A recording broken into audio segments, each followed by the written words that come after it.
Mission log number 215. No matter where you go, people want bigger, better, faster, more. We're addicted to more. And it's for one reason and one reason only. We haven't defined what enough is. And so if you don't know what enough is, then you'll never have it. You know what I mean? Because it's not defined. You haven't set the bar anywhere and say, I have enough, or I'm pretty enough, I'm successful enough, I got enough sleep. Our narrative from the moment we wake up is not enough sleep, not pretty enough, not rich enough. Those words drain us. Welcome to Stellar Life Podcast. Get inspired and live out loud. From love, freedom, and success to having it all. Here's your host, coach, speaker, and shining star, Orion. Roger, you're looking good. Hello, welcome to Stellar Life Podcast. This is your host, Orion. And I really enjoyed this episode because this guest is super inspiring and very sweet.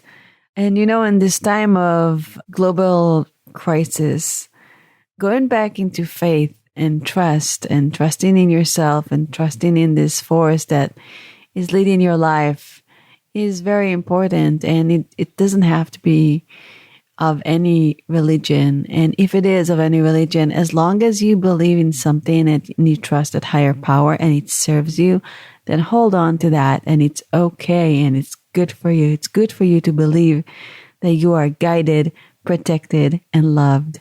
My guest, Timber Hawkeye, is the best-selling author of Buddhist Boot Camp and Faithfully Religionless. His books and the Buddhist Boot Camp Podcast offer a secular and non-sectarian approach to being at peace with the world, both within and around us, with the intention to awaken, enlighten, enrich, and inspire. And now, without further ado, on to the show. 2, 1, 0. Hey, Timber, and welcome to Stellar Life Podcast. Thank you for being here. Aloha. Thank you for providing this platform. Aloha. Oh my God. I've been to Hawaii I've been to Hawaii twice, and I just find Hawaii to be this incredible, magical place. And I wish I was there right now, but right now we are at home. Well, the beauty of having been there, you could close your eyes and go wherever you want to be in the world. And oftentimes that's exactly where I transport myself. Nice. So where are you at in the world right now? I'm on the California coast, so not a bad place to be either. Yeah, not a bad place to be. I'm in LA. So before we start, just in your own words, can you tell me a little bit about yourself and your passion? That's changed a bit over the years. When I was younger, I was very passionate about things that brought me joy. I just chased after money and fast cars and a respectable job and sports and just Hawaii and just trying to fill my life with things that bring me joy. And then I realized it would be a lot easier and a lot more sustainable, instead of adding things to my life, to take inventory of what in my life is causing me disharmony. And if I remove that, then I'm good no matter where I am, no matter what's going on in my life, no matter how much or how little money I have, no matter what car I have or don't have. And that has become my passion, is to share my shift in thinking, to kind of turn it on its head from what we've been taught ever since we were young from our parents, teachers, preachers, and society. Not necessarily disagree with it, because I'm sure for someone somewhere that recipe works, but to get everyone to ask themselves, is this working for me? So that's kind of been my passion, is to essentially hold up a mirror and reflect back to people themselves. And if they like what they see, then that's great. But if they don't, then it's very empowering to then change it themselves according to their own values, rather than what's been handed down to them, if that makes any sense. Yeah. So how did you study Buddhism? What brought you to Buddhism, and what were your lessons? Interestingly enough, I didn't seek out Buddhism necessarily. I was seeking a very simple and uncomplicated life. I was studying world religions and psychology simultaneously to understand what people believe and why we believe what we do. And in the process, like I said, I was eliminating the very things that were complicating my life. And I eliminated alcohol. I eliminated eating meat. I eliminated a full-time job. I eliminated stress. And before I knew it, someone I was talking to said, Timber, you're practically a Buddhist monk. And I said, what are Buddhist monks like? And I looked it up and I said, oh, shoot, you're right. I pretty much am. And so I was already living the life. And that's when I decided, let's look into what Buddhism is really like. And true to form, I'm not one to simply read a book about it, but actually like move into a monastery. And I've hopped around different monasteries because Buddhism, I used to think was just one thing. And then I found out there are 800 different schools of Buddhism. Wow. And some are quite different from others. And so it's not a catch-all phrase that, says, oh, one Buddhist is just like another Buddhist, just like anything else. You say Christian, and that triggers different things for different people. And that's why I think, especially through my books and the podcast, the invitation is always don't try to be a Buddhist or don't even try to be a Christian. Just try to be Christ-like or Buddha-like. So my introduction to Buddhism was realizing a lot of its values already matched the values I had. And then finding out that my dedication is to the core teachings of the Buddha before they got infused with local flavor, whether it be when Buddhism took over Japan or Buddhism got to China or Buddhism got to Thailand.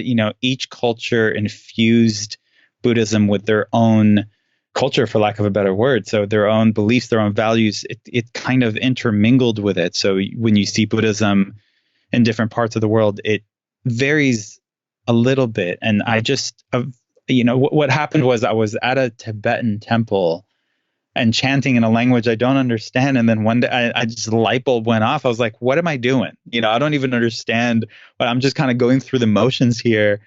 And that's not, to me, what Buddhism is about. It's not just about chanting in a foreign tongue. What is it really about? And all of Buddhism can be encapsulated into pain is inevitable, suffering is optional. The pain of growing old, getting sick, and dying, those are all inevitable. There's nothing we can do about that. But suffering is a choice. And that really got me thinking, then why do we choose to suffer? And oftentimes it's because we don't realize we have other options. We don't realize there's a way to alleviate the suffering, mainly through non-attachment. A simple example is you wouldn't suffer if it was raining today unless you expected it to be sunny. And furthermore, if you had plans to go to a picnic and then your plans got ruined by the rain, and all of a sudden you're suffering because it's raining, but it's not the rain's fault. It was that you were attached to a certain outcome. And I don't know if I'm making any sense, but I'm trying to really simplify that what Buddhism does is it just, instead of pointing the finger away from you and blaming outside circumstances, it asks you to look at yourself and go, how am I contributing to my own suffering? And it makes sense because right now with COVID-19 and everything that is going on, everybody had expectations of a different life. Everybody were expecting to go out to a coffee shop or travel or go to that conference or even go to work or have your nanny at home, which I wish I had. The global expectation for what life is now shifting and it's completely different. And a lot of people are in this pain that is inevitable, but they are still also in the suffering because not everybody are aware of the idea that suffering is optional. We all had this expectation of life to continue just the way it is. And now the expectation changed and people are spinning. They don't know how to handle all that. There's a saying that expectations are planned disappointments. As soon as you have an expectation something's going to work out, you're setting yourself up for suffering, as opposed to realizing that it's not that we're living in a quote unquote time of uncertainty. We've always lived in uncertainty. Nothing is guaranteed. Whenever you make plans for next week or whatnot, a lot of it is done with a presumption that you'll still be alive next week, that everything is going to work out between now and then. And it's just, we have taken for granted the spontaneity, the wonderful gift of every breath, of every moment. We've taken it for granted, so much so that we now feel like, why is this happening to me? And it's like nothing happens to you. It all happens for you to learn from, grow from, and most importantly, I think, move on from. And I think we can learn a lot from what's happening right now. We can learn to appreciate what's there while it's there, not when we look back.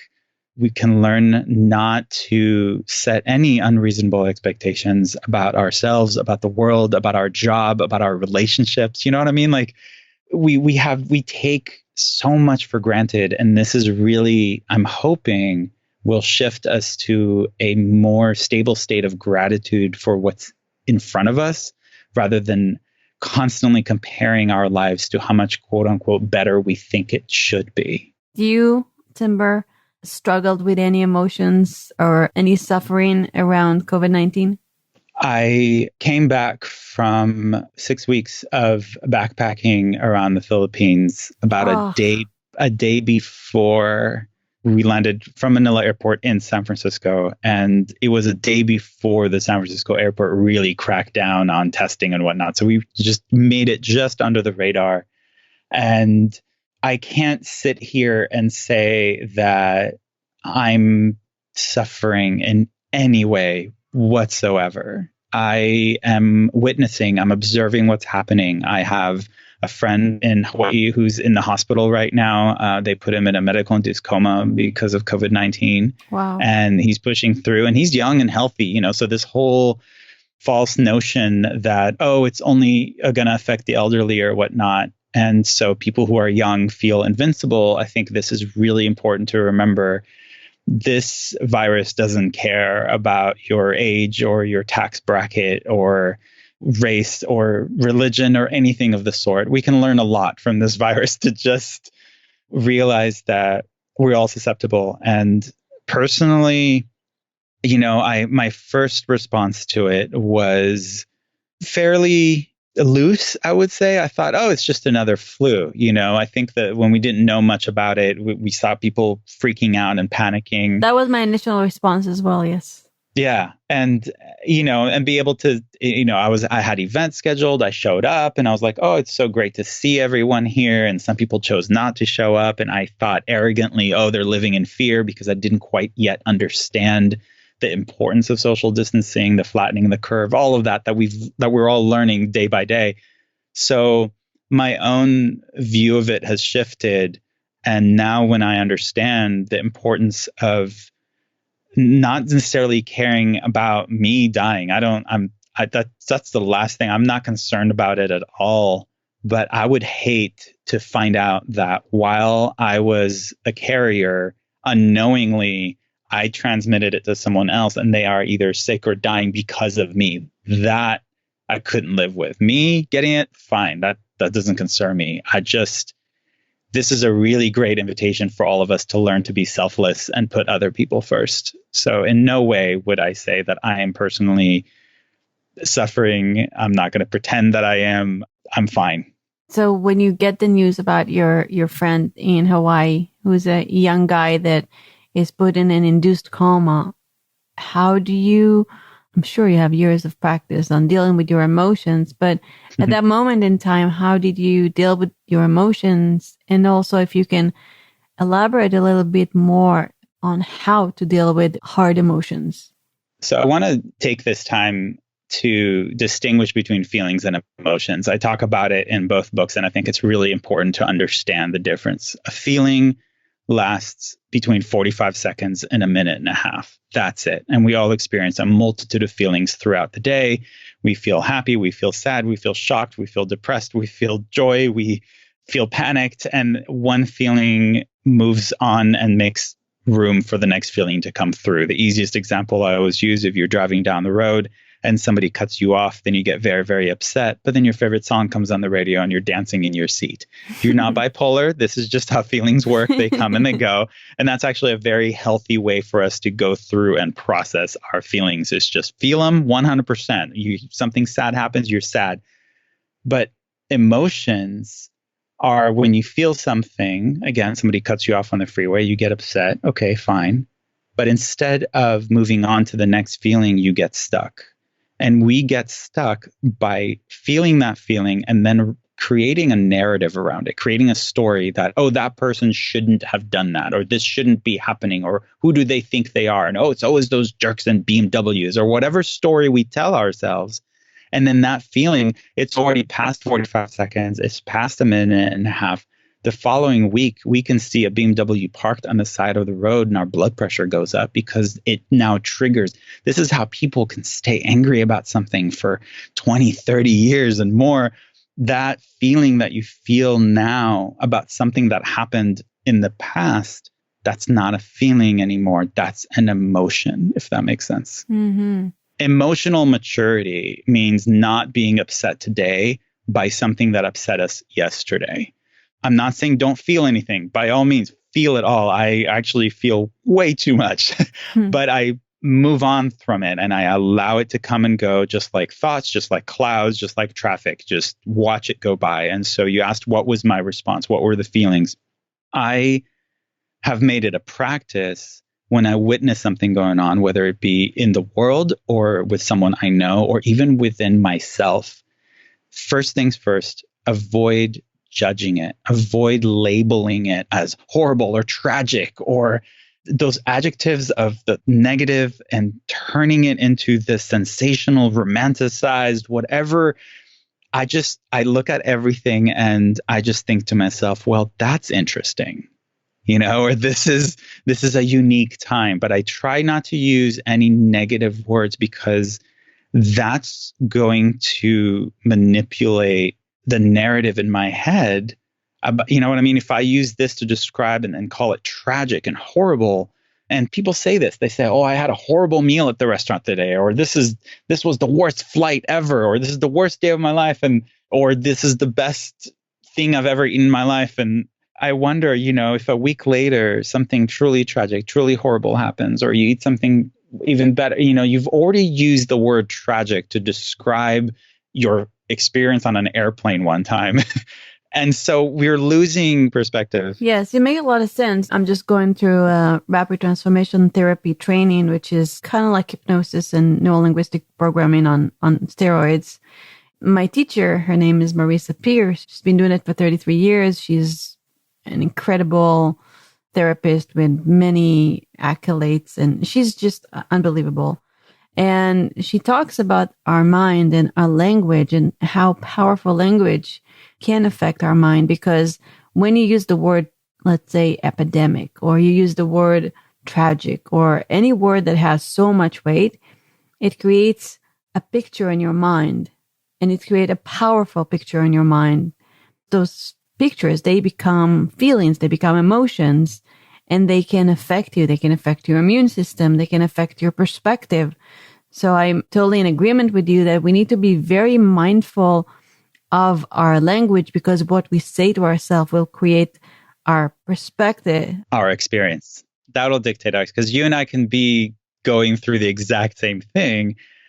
And if your narrative is, this is horrible, this is bad, this is whatnot, and I'm like, this is interesting, then even though we're both in the same space going through the same thing, we're going to have two very, very different experiences because, like you said, of the words that we use to describe it to ourselves and to describe it to other people. I met someone last week and they were like, oh, I went through this terrible, horrible divorce 10 years ago and it was just gut wrenching and just every negative. And I was just like, wow, like, how would your story change if you just told me I went through a divorce 10 years ago? What if you just dropped all the adjectives and you just told me that? And he was like, that would feel a lot lighter. And I said, exactly. Stop carrying all that extra weight with you. it's one thing to catch ourselves and do it later on, but I'm saying the practice is, can we in the moment, when I receive the news about my friend in Hawaii, or when I experience something myself, in that moment, not judge it. In that moment, not label it. And just, again, I think because we're so programmed or conditioned to judge everything and label everything, it's very difficult for me to tell people, even myself, don't label it, don't label it. So I say, go ahead and label it, but label it interesting. You know what I mean? Like if you're going to be creative, just use that word, because interesting is so broad. It's so, and there's no weight to it. It's not negative. It's not positive. It's just neutral.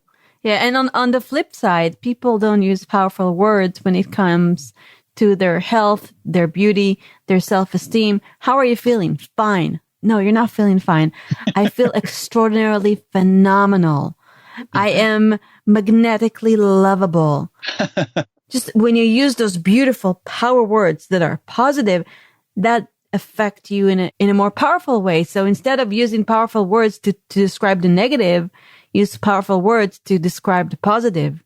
It's true. And we could, many people object to that because then they feel like, oh, I'm lying to myself because I'm not phenomenal, and when they look in the mirror, and they think to themselves, oh, I'm not pretty enough or I'm not skinny enough, it would feel very inauthentic for them to say, oh my gosh, you're stunningly gorgeous.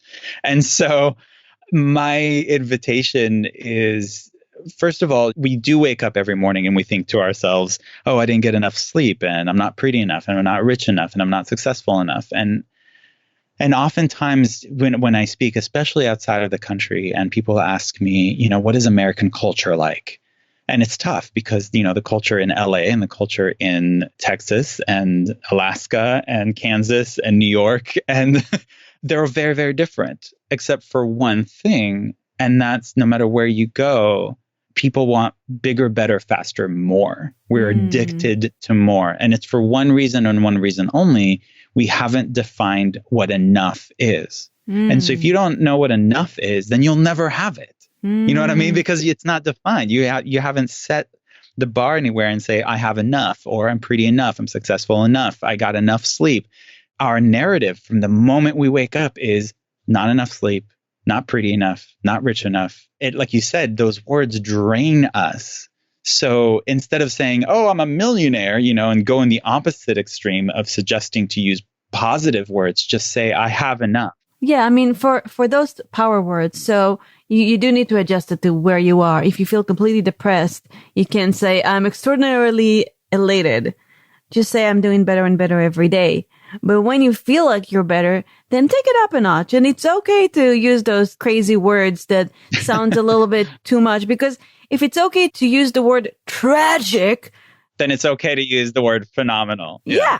That's what I'm thinking. Yeah, I hear you. And another thing, I just want to, before I forget, I have a 6-month-old baby. And this morning I took him to see himself in the mirror. Sometimes I show him himself in the mirror. And he had this beautiful smile. The moment he saw himself in the mirror, he smiled so big, his eyelid, he was almost giggling, just looking at himself in the mirror. And I was thinking to myself, I wish everyone in the world will have that same reaction to themselves when they look in the mirror, of this little innocent baby that has no judgment, no words to describe what's enough, no words to describe what beauty is, no words to describe what good, if it's okay to feel good, or I'm going to be a little too arrogant if I'm going to say to myself, all those shoulds, just this innocent little being looking in the mirror, smiling at themselves and being so elated, so happy, just looking at himself in the mirror. I want everybody to do that, including myself some days. Yeah, I know. That's the first thing I ask myself is, when was the last time I looked in the mirror and responded that way? It's just this elated and joy and just incredible. And the thing is, again, going back to where we started taking it for granted. We take for granted that we even have eyes with which to see ourselves, that we are so blessed in so many ways. And yet we're so quick. What I said earlier, that the way we do one thing is the way we do all things. Right. If we are in a situation, and I'll use the example, we're on the beach in Hawaii. I want to be on the beach in Hawaii. Okay. Right now, please. But some people, like I said, they're on the beach in Hawaii and immediately like, it's too hot. The sand is too powdery and the ocean's so salty and they'll compare their experience. They will find something in it to pick apart, to judge, to think in their minds, how can this be improved upon? Right. And the reason I'm bringing this up is because if that's the way we do that, then that's also the way when we look in the mirror, we're not going to go, oh, wow, we're beautiful, we're young, we're healthy, we have eyes. We're going to look and go, I wish I was skinnier, or I wish my hair was darker, or I wish my hair was lighter, or I wish my hair was longer. I wish you know what I mean? Like we have this pattern of behavior and it repeats itself constantly. And the invitation is to stop judging, to stop comparing anything. You know, I forget who it was who said comparison is the thief of joy. The moment we compare anything, we rob ourselves of the joy that's inherent in that moment. And like you said, your child wasn't comparing himself the way he looks today, the way he looked 2 months ago. He was just in the moment, just like, a mirror. Wow, there's somebody in the mirror. This is great. Awesome. Of course, that's just I put words on him. He can't speak yet, but he was just smiling. And my dad said, you know, when I was going through, you know, taking the monastic vows, moving into a monastery, moving away from the life that my dad was so proud of, which was the corporate world and the sports car and all of that, and all of a sudden to switch to a minimalistic life and have nothing. And he was freaking out. And I said, you know, come live with me for a month and see what it's like. And he did. And he totally understood. Tell me, what was it like for him? Well, when he first got there, I remember he just stood in the doorway and he said, oh my God, you don't have anything. And after a month of living with me and cooking with me and going on long walks with me and whatnot, and experiencing my life for what it was, I kid you not, Orion, he looked at me in the eyes at the airport with tears running down his face. And he said, there is nothing missing from your life. Oh. And both of those statements are true. I don't have anything. And yet there's nothing missing from my life. I just love that he got it, that he understood it. And he will be the first to admit it's not a life he wants, but he can be happy for me now. And so he went out and he read all these books that I was able to find for him to read and understand, anything from the monk who sold his Ferrari to, you know, stories about the Buddha, whatnot. And he read them and he said, you know, from what you've told me and from what I've read, he said, Timber, I don't think you're trying to learn anything new. I don't think you're trying to become something or someone else. It seems to me you are just trying to be a toddler again. You know, you're trying to be 2 years old. And I said, that's exactly it. I'm trying to unlearn everything I've learned since that young age. Everything that I learned about judgment, about comparing, you know, just trying to drop all of that and just be in the moment, just appreciate it the way your kid did, just staring in the mirror and just saying, this is happiness, you know, playing in the playground. You don't care if the other person in the sandbox is black or white or skinny or overweight. You just like, can you play kindly? Can you be nice? That's all you care about as a kid.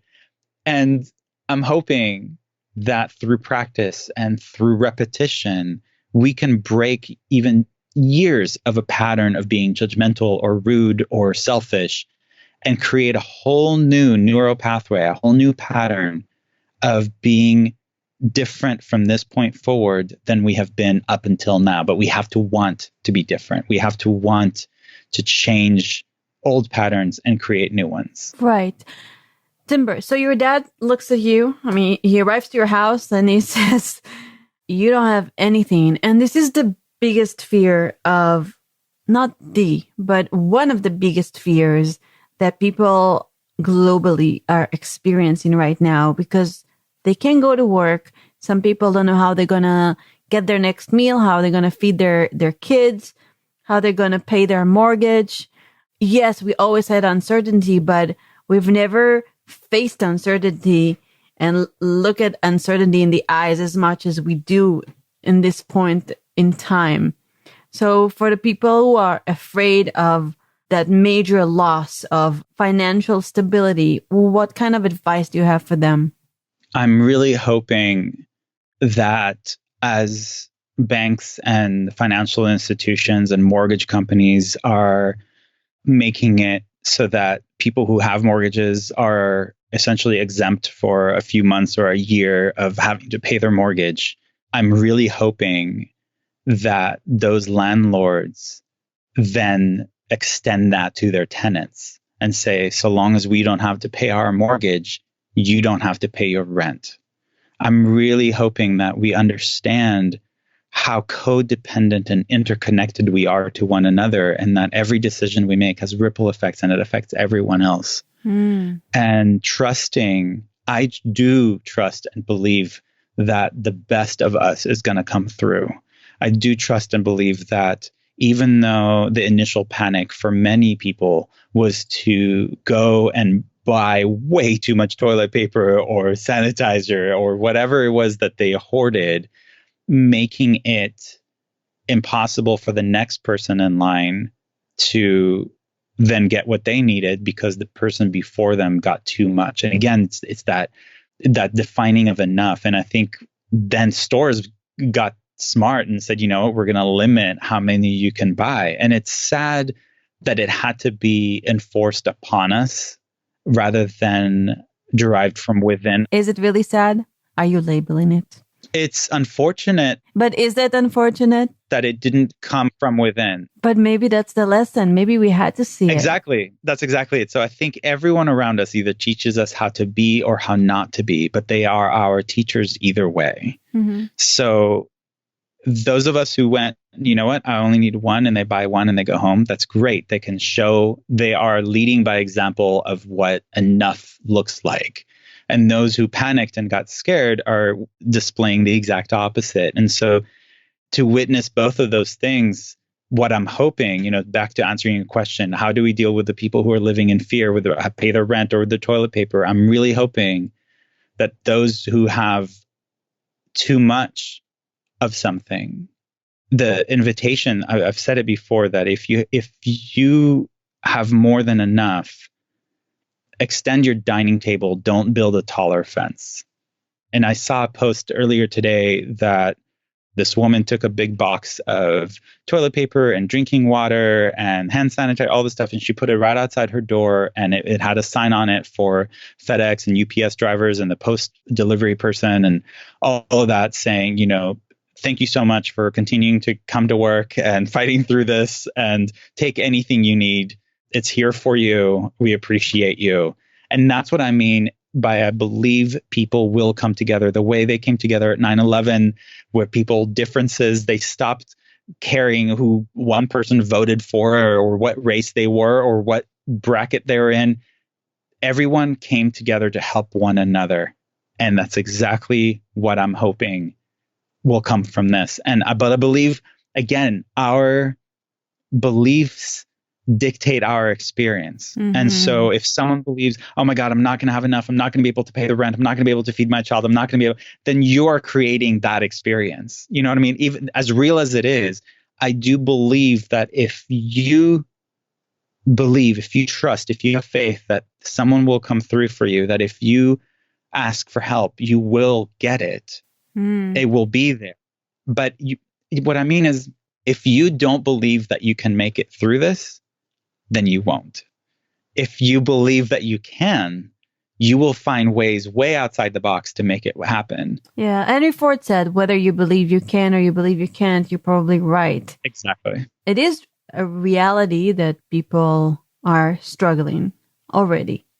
And you can be struggling, like you said. You said pain is inevitable and suffering is optional. So yes, you might suffer. You might have that pain of existing and what will happen, but you don't have to suffer, because your best resource is your resourcefulness. And there is, like you said, there is ways to get help, to reach out, to ask, but it starts with your sense of calmness and mindset and trust. Because you have a painful situation and you can be in extreme stress dealing with it, or you can take a breath and calm down, and then you can deal with it from a better perspective. You elevate your frequency and you elevate your vibration, and you can see ways, you can see better solutions. And like you said, we're interconnected, and maybe you will send a thought to somebody who will just show up out of nowhere and will help you. And remembering at this time that everything is temporary. Mm-hmm. That, I think, brings upon the greatest sense of relief. A, knowing that it's temporary and that it will pass. And we don't know if temporary means 1 month or if it means a year and a half, but it's temporary. Whatever it is, we will make it through. And B, knowing that what we're going through is not unique to us. You know, this is not something like nobody understands what I'm going. We're all going through very similar experiences. We all had plans that fell through. We all have bills that may or may not be paid. We all had these ideas in our head, like you said in the beginning, of how life was going to pan out. And this shifted everything. I'm hoping we can learn from this to be more flexible, to be more fluid, to be more understanding, to stop judging other people when we see them making decisions, and trust that they are doing everything they're doing for the same reason we are doing everything we're doing, which is we do it because we think that's what's going to make us happy. Mm. That's why everyone does what they do. And so when you're like, why is she wearing that? Or why is he doing that? Or why did he spend money on that? Or why did she go there? They did it because they believe that is their path to happiness. Mm. They're doing it for the same reason you're doing what you're doing. And some people are acting out of years of living in fear, and their response to every situation is fear. And I'm not saying it's right or wrong. And again, it's a lesson for all of us to look and go, is that how I want to live? Is that how I am living? You know, and just instead of pointing the finger at other people, look at ourselves and go, what do I have to offer at this time? Not what can I get out of this? What can I give? And there's a wonderful book I read recently called The Go-Giver. Yeah. There's one called, you know, we always talk about, oh, he's such a go-getter. Yeah. What about being a go-giver? You know, to be that passionate about giving. What is your definition of happiness? My definition of happiness, I would say it's not a state where there are many things that are quote unquote making me happy, because I understand that happiness can't come from outside of me. It's a state wherein I am okay with whatever is happening. Because I used to think that happiness was, oh, you don't need to do things that make you happy. Just stop doing the things that make you unhappy. You know what I mean? Just get out of the situation that's contributing to your anguish, and you will find this really blissful point where everything is good. But I don't necessarily think it has to be a place where there's no turmoil. I think we can be in the middle of chaos, in the middle of suffering and pain and conflict, and still be happy, because my happiness is directly linked to how grateful I am. Mm. So if I can find one thing to be grateful for, and even if it's, I'm grateful this experience is temporary. I'm grateful that I'm alive today. I'm grateful that I'm here. I'm grateful that blank, whatever it is you're grateful for, gratitude leads to happiness. It has nothing to do with what's going on in your life. It has nothing to do with what your financial status is, or what race, or where you live, nothing. If you can find gratitude, and I believe everyone can find gratitude, then you can be happy. I know when I'm unhappy, it's because I'm focusing on what I lack rather than what is in abundance, if that makes sense. Yeah, it makes complete sense. That was a good question. I was like, whoa, how do I define that? That's good. Thank you. And here's another one. What are your 3 top tips to living a stellar life?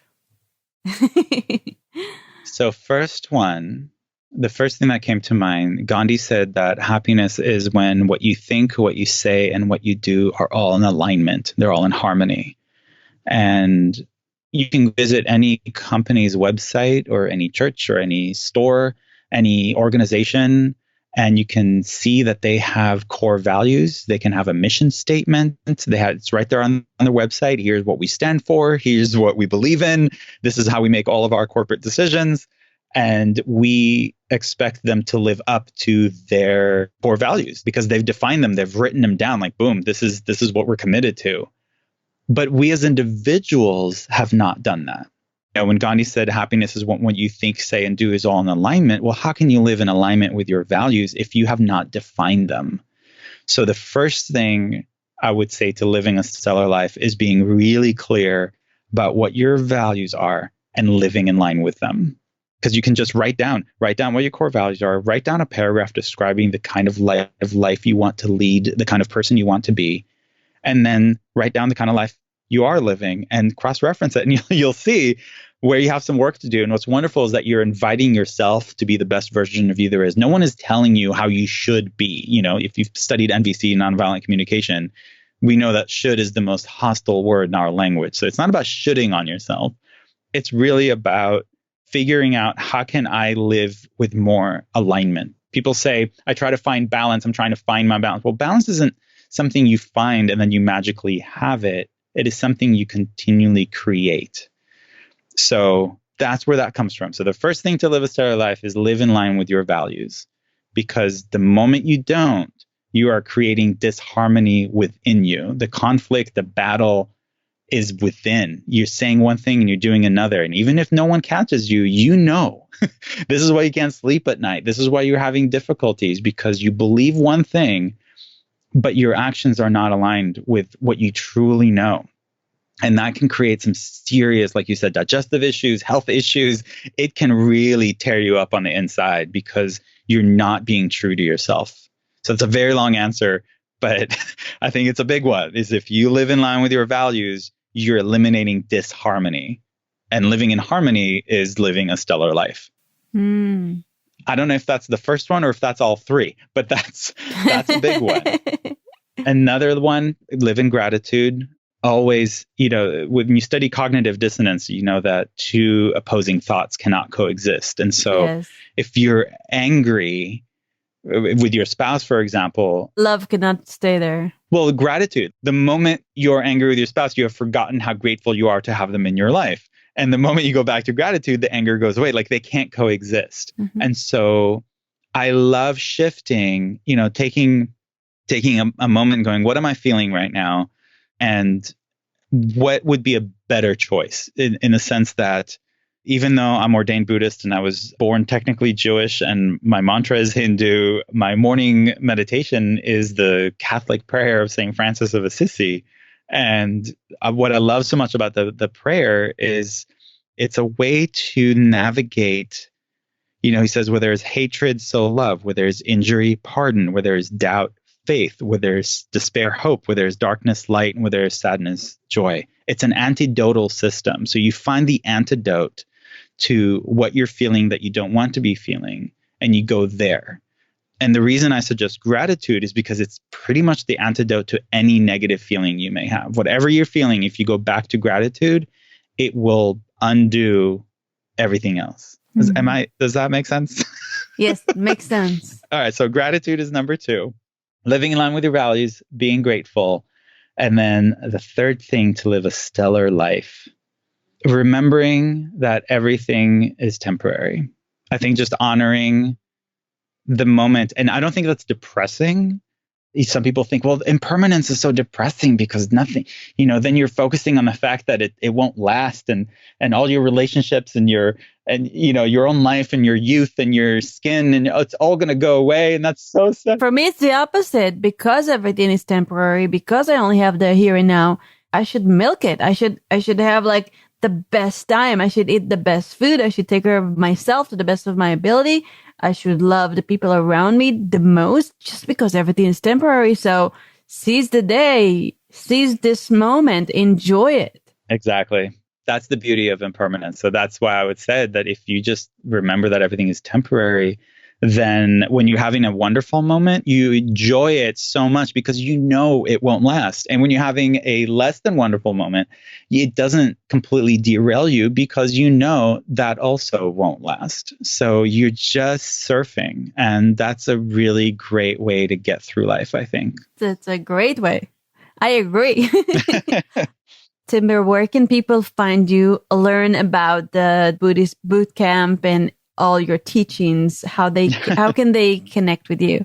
Thank you. I would go as far as to say the teachings are not mine, they're ancient. I have simply translated them to a language that people today can go beyond simply understanding to actually apply into their daily lives. And Buddhist Boot Camp was the first book, and it is basically all it is a collection of 8 years of letters that I sent to friends and my journal entries that a friend basically dared me to publish. And I did, and it worked out. So every chapter is only a page long, and you can read them in any order, which really works for people because it's just one page. It's not a huge commitment.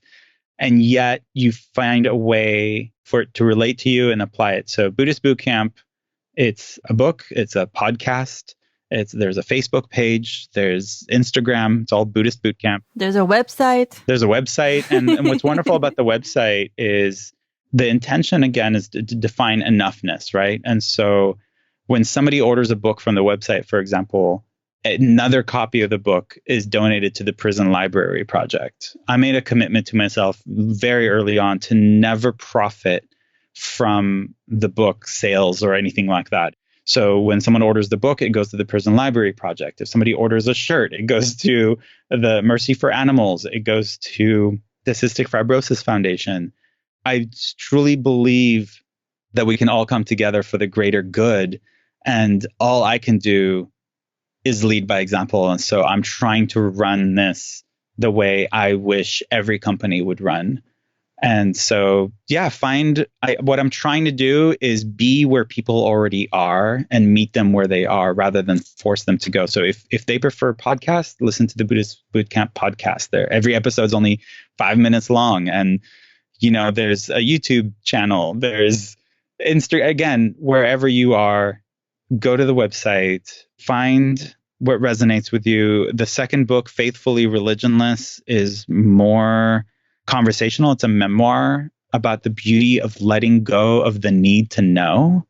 That's really where my journey has taken me, is truly, we made a complete circle to going right back to the beginning, that the only thing we lost during this transition with Corona and whatnot is that we thought we knew what next week was going to be like. And we just realized we never knew, and so I embrace not knowing. I love not knowing. I love the mystery of it all, that tomorrow can bring anything. And I don't like making plans because of that. I like being surprised.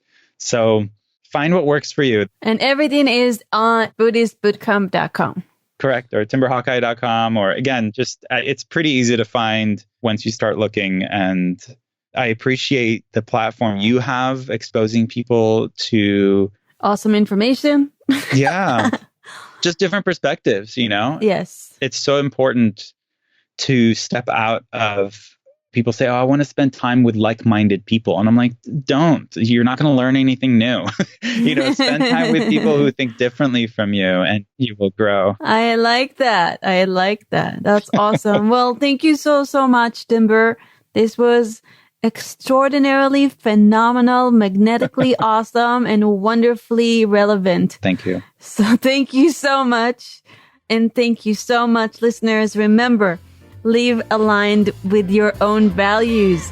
Live in gratitude. Remember that everything is temporary, and live a stellar life. This is Orion.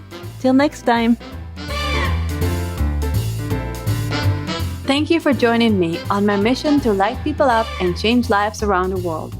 I hope today's conversation inspires you to step up, go after the life of your dreams, and be who you want to be. If you enjoyed this episode, make sure to go to stellarlifepodcast.com for show notes, transcripts, and other cool stuff.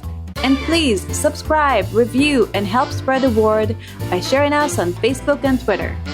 Have a lovely day. and I'll catch you on the next episode.